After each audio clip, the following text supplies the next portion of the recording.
Selamat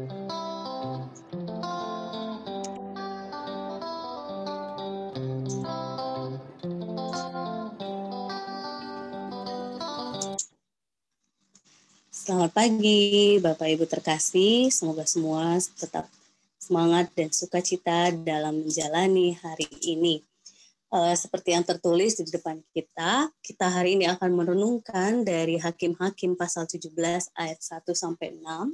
Nanti disempatkan baca secara lengkap karena tidak hanya 1 sampai 6, tetapi ada satu nas yang ingin saya tekankan pada hari ini, yaitu di ayat 6.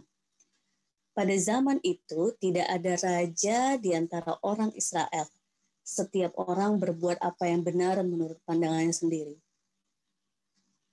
Setiap orang berbuat apa yang benar menurut pandangannya sendiri.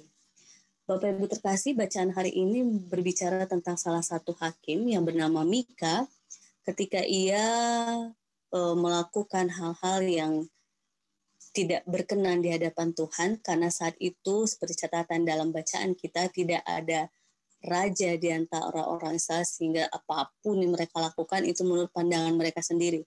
Termasuk bagian ini ketika Mika yang dia mengambil bagian uang dari ibunya dan ia mengembalikan kepada ibunya karena ia takut, kalau saya bilang bahasanya takut mendapatkan kutuk, karena ibunya mungkin saking dia emosi atau marah karena uangnya hilang sehingga dia mengutuki orang yang memegang uang itu, gitu ya, sehingga dia mengembalikan kepada ibunya.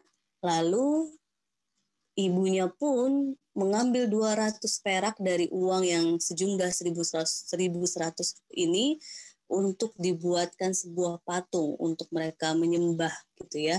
Dan Mika diangkat menjadi imam dari proses ibadah yang mereka buat. Nah, Bapak Ibu terkasih, ketika mereka melakukan ini karena Alkitab menjelaskan tidak ada raja di antara orang Israel dan setiap orang punya kebebasan dan pandangannya sendiri. Sehingga mereka suka-suka membuat hal-hal yang menurut mereka benar, padahal jelas-jelas dari zaman keluarnya bangsa Israel, salah satu yang tidak boleh dilakukan adalah membuat patung untuk disembah, begitu ya. Dan menariknya ketika dalam bacaan ini kita melihat bagaimana Mika tertolong dengan salah satu orang yang lewat dari suku Lewi yang akhirnya menumpang di rumahnya dan ia merasa itu menolong dia untuk tahu apa yang menjadi kehendak Tuhan sesungguhnya. Nah, Bapak Ibu terkasih, hari ini kita ingin ditegaskan kembali bahwa ketika kita berjalan dalam terang kebenaran firman Tuhan, maka kita membutuhkan seseorang yang memimpin kita agar seturut dengan kehendak Tuhan.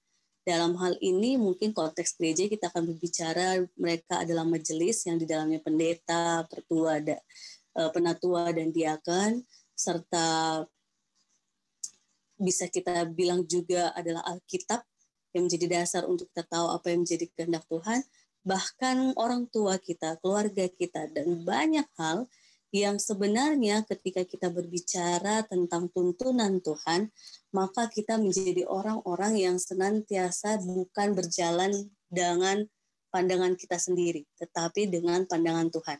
Karena kalau kita dengan pandangan kita sendiri, maka kita tidak berbeda dengan Hakim Mika pada saat itu. Tetapi karena kita saat ini punya banyak media untuk menuntun kita, bahkan media sosial sekalipun ada banyak, Instagram, Facebook, bahkan YouTube yang berbicara tentang kebenaran firman Tuhan, maka mari Bapak Ibu terkasih, mendengarkan suara Tuhan itu sesuatu yang mudah di tengah-tengah situasi yang canggih saat ini, tetapi sekaligus juga seharusnya menjadi tantangan untuk kita lebih melakukan apa yang menjadi kehendak Tuhan di tengah-tengah pergumulan dan tantangan yang kita alami pribadi lepas pribadi. Semoga Tuhan memampukan kita untuk melakukan kebenaran firman Tuhan, sehingga setiap hal yang kita lakukan sungguh-sungguh sesuai dengan kehendak Tuhan dan kita upayakan mendengarkan suara Tuhan.